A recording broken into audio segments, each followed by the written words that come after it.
Hai teman-teman semua, gimana kabarnya? Oke, semoga semua sehat ya.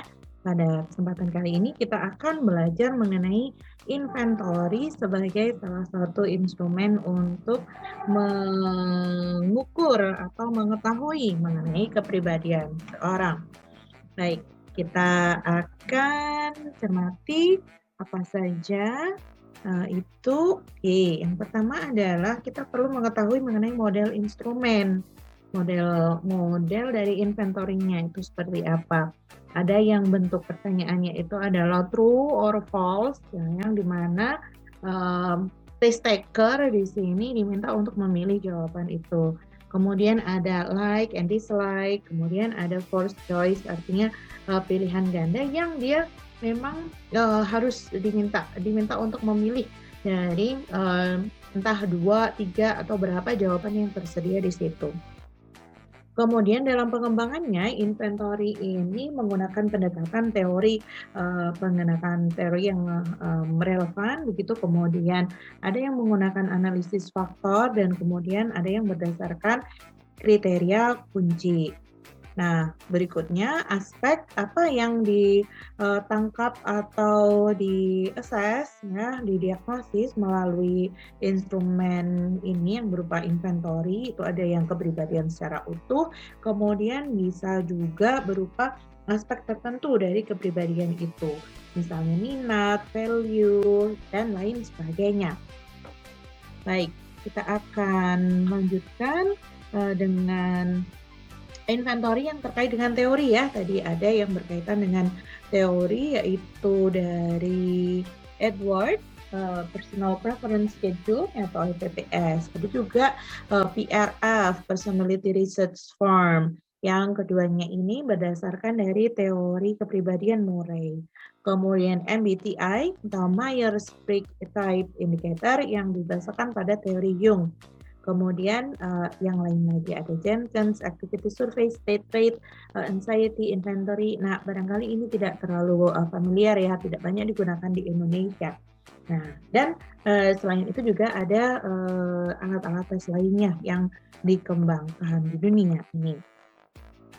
Baik, berikutnya terkait dengan inventory berdasarkan analisis faktor, ya.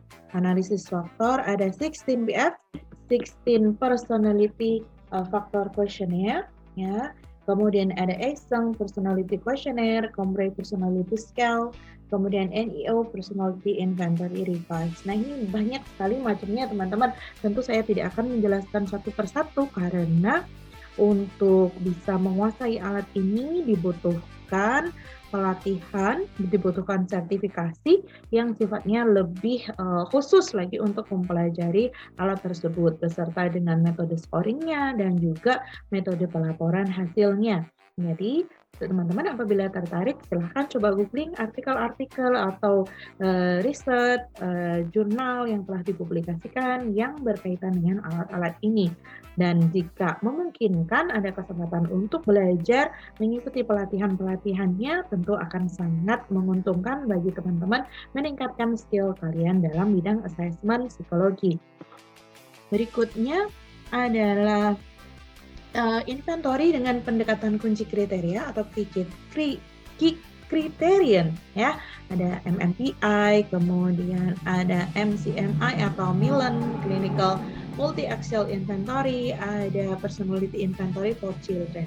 Nah, MMPI dan MCMI ini cukup populer digunakan, ya, banyak digunakan dalam keperluan-keperluan tertentu dan dinyatakan secara mendunia ini memang bermanfaat atau valid sekali memberikan informasi mengenai kepribadian dari individu yang mengambil tes ini.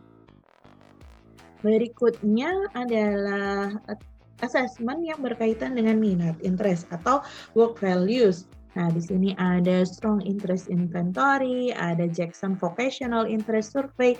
Nah, ini barangkali akan banyak digunakan untuk teman-teman semua yang berada di konteks pendidikan, ya, untuk penjurusan, untuk career counseling, dan lain sebagainya.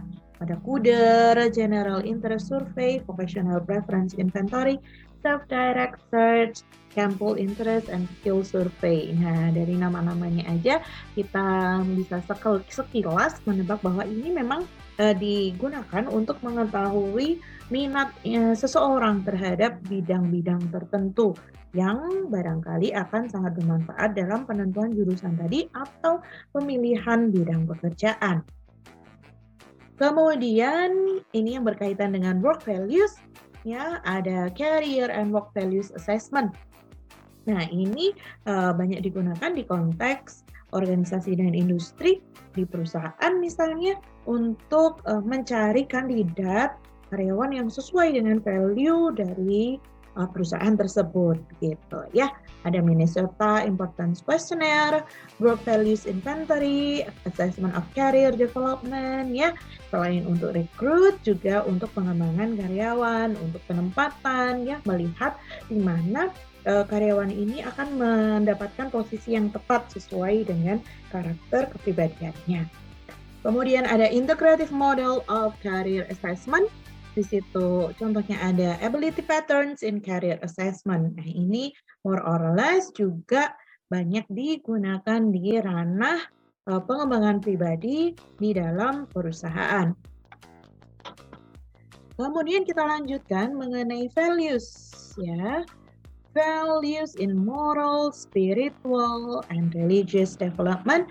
Ada Study of Values, ada Rock Age Value Survey, kemudian berkaitan dengan moral judgment, ada the Assessment of Moral Judgment Scale, kemudian ada Rational for Religious and Spiritual Assessment, Spiritual Wellbeing Scale, the Faith Maturity Scale, and Spiritual Experience Index.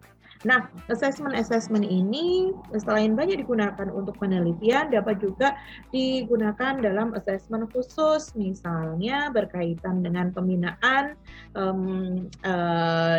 di lembaga pembinaan atau lembaga pemasyarakatan misalnya, ya untuk mengevaluasi dari sistem probation, ya bagaimana individu yang menjalani hukuman, kemudian dia mendapatkan entah keringanan hukuman, pembebasan bersyarat, dan lain sebagainya yang berkaitan dengan hal tersebut. Nah, ini sangat dimungkinkan sekali penggunaannya untuk mengakses atau mengevaluasi individu-individu ini. Berikutnya adalah kita melihat inventory ini sebagai apa sih gitu. Inventory tadi saya sudah menyampaikan beberapa contohnya, banyak sekali berdasarkan tipe-tipe dan penggunaannya. Kemudian perlu kita pahami bahwa inventory ini merupakan salah satu tools, salah satu alat assessment yang digunakan oleh psikolog untuk membantu kerja para psikolog ini untuk memahami individu atau memahami klien yang sedang didampinginya atau sedang ditanganinya. Nah, di sini merupakan sarana untuk membantu diagnosis kepribadian yang objektif. Kemudian inventory ini memiliki stimulus yang terstruktur. Kalau kita bandingkan dengan alat tes ya asesmen kepribadian proyektif yang memang di situ stimulusnya sifatnya ambigu, yang ya boleh dibilang nggak jelas gitu ya. Test taker tidak mengetahui ke arah mana hasil dari karyanya itu akan diinterpretasi. Sedangkan dalam inventory ini ada statement-statement, kalimat-kalimat begitu yang dicermati bersifat yang self-report dari kalimat itu. Test taker semacam meletakkan dirinya sebagai orang yang sedang melakukan atau memiliki karakter-karakter yang ada di kalimat tersebut. Nah, untuk cross-checking-nya seperti apa? Ada norma. Ya, ada tabel norma yang diacu sehingga bisa diketahui hasilnya apakah individu ini berada di atas ambang batasnya atau di bawah ambang batas ya dari norma yang berlaku tersebut, sehingga bisa dijadikan sebagai patokan untuk melakukan interpretasi dari hasil tes tersebut. Baik, karena tadi ada statement-statement, maka bisa jadi statement atau kalimat atau item dari tes ini yang berbentuk inventory ini juga terkait dengan social desirability. Karena sangat mungkin sekali ketika membaca itu test taker ini menginginkan dia menampilkan hal yang terbaik, menampilkan citra yang bagus gitu dari dirinya, sehingga dia cenderung memilih, oh kayaknya jawaban ini yang lebih acceptable nih, jadi saya pilih ini aja.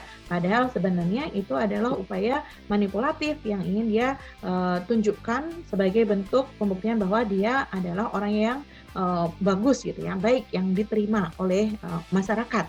Kriteria dirinya itu kriteria yang bagus gitu. Nah, ini yang disebut dengan social desirability. Cenderung menampilkan yang tidak sesuai dengan dirinya, tetapi menampilkan apa yang sekiranya akan diterima oleh masyarakat, ya, diterima sesuai dengan norma sosial yang berlaku. Oke, nah kemudian inventory ini memang biasanya juga tidak ada ini ya, dia power test. Jadi, meskipun ada bentuk stimulusnya itu terstruktur, tapi waktunya nih tidak ada batasan gitu untuk mengerjakan. Namun ada juga, tes inventory di situ terutama yang disajikan secara kelompok, nah itu ada batasan waktu yang diberikan. Nah, kemudian pemaparan terkait interpretasinya di sini ya karena ada banyak aspek tadi itu barangkali perlu kemampuan dari psikolog ini untuk mendinamikakan dari poin aspek-aspek tersebut gitu. Ada yang skornya tinggi, ada yang skornya rendah, ada yang skornya ekstrim begitu ya, ekstrim tinggi ataupun ekstrim rendah, dan juga ada skor yang berada di ya batas rata-rata. Nah, ini perlu keterampilan khusus gitu untuk kemudian menyampaikan hasilnya dengan dinamika sehingga bisa dipahami oleh pembaca dari laporan atau hasil interpretasi tersebut, gambaran kepribadian dari individu yang telah di-assess. Baik, kita akan lanjutkan ke bahasan yang berikutnya, bahwa inventory ini dilaporkan memiliki kekuatan ya dari sisi objektivitasnya karena stimulusnya tadi yang jelas dan terstruktur, kemudian ada acuan norma begitu, sehingga lebih mudah untuk menetapkan skor individu ini berada di bawah atau di tengah-tengah atau di atas gitu misalnya, karena ada tabel norma yang diacu. Kemudian inventory ini dapat mengungkap sisi kepribadian secara utuh gitu. Meskipun nanti kita ketika di bagian kelemahannya barangkali nanti akan menyebabkan itemnya ini banyak sekali ya, sehingga mungkin menyebabkan kelelahan. Umumnya menyediakan skala validasi ya dari alat-alat ini inventory ini ada skala validasi. Misalnya di MMPI itu ada skala validasi, di Omni juga ada skala validasi. Sehingga skala validasi ini membantu interpreter untuk mengetahui bahwa individu mengerjakan itu dengan sungguh-sungguh, bahwa tidak ada upaya faking, entah itu faking bad atau faking good dalam pengerjaan tesnya, sehingga hasilnya dapat diinterpretasi lebih lanjut.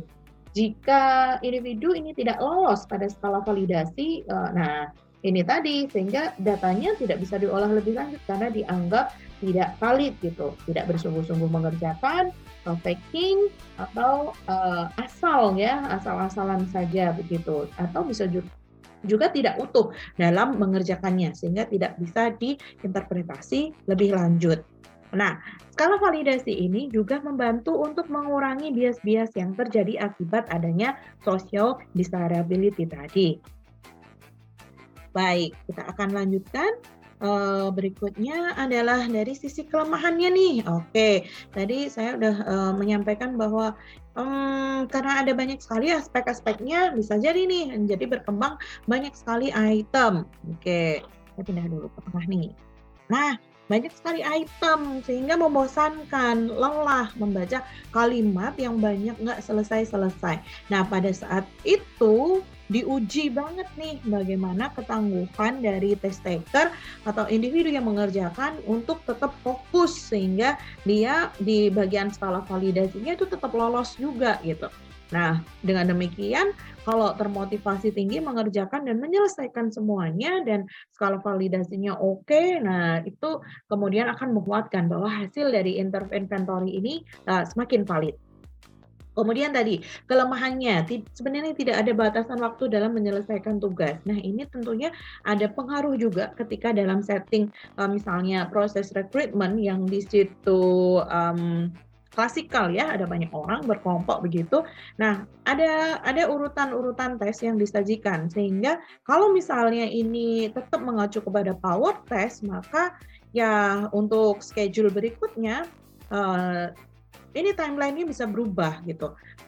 Tetapi kalau misalnya tadi ada pembatasan waktu, nah ini tadi, itemnya banyak, waktunya terbatas, bisa jadi yang kemudian terjadi pada individu itu, dia tidak, fokus ya, asal mengerjakan saja sehingga hasilnya bisa jadi mengurangi, validitasnya. Nah, sehingga, tidak semua kemudian hasil-hasil dari itu, bisa di-scoring ya, bisa di-scoring lebih lanjut. Nah, kalau digugurkan berarti data tersebut tidak bisa kita gunakan. Nah, interpretasi relatif diwarnai subjektivitas interpreter. Nah, ini bukan dalam scoring-nya, tetapi dalam proses mendinamikakan tadi itu. Karena ada banyak komponen sehingga perlu kecermatan dari psikolog yang melakukan interpretasi, yang menyusun dinamika ini. Nah, pada awal-awal menjadi psikolog atau menjadi interpreter dari tes ini.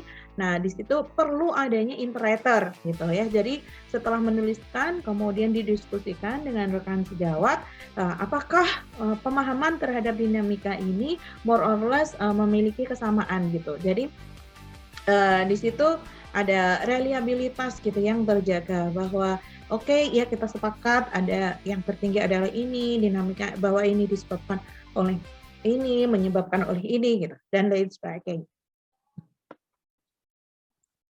Oke, teman-teman semua, itu tadi sekilas mengenai inventory sebagai, refreshment aja untuk teman-teman semua bahwa ada loh alat, tools gitu yang bisa kita gunakan untuk assessment kepribadian ini yang berupa, kalimat-kalimat, item gitu, inventory atau skala gitu yang kita gunakan yang, di situ sesuai dengan kebutuhan kita. Kita yang menentukan loh kita mau menggunakan alat yang mana. Tentunya berdasarkan dengan pemahaman terhadap alat tersebut serta pemahaman terhadap kasus. Oke, segitu saja teman-teman semua. Terima kasih sudah menyimak. Kita akan ketemu lagi nih dalam penjelasan mengenai topik-topik yang lainnya. Dah.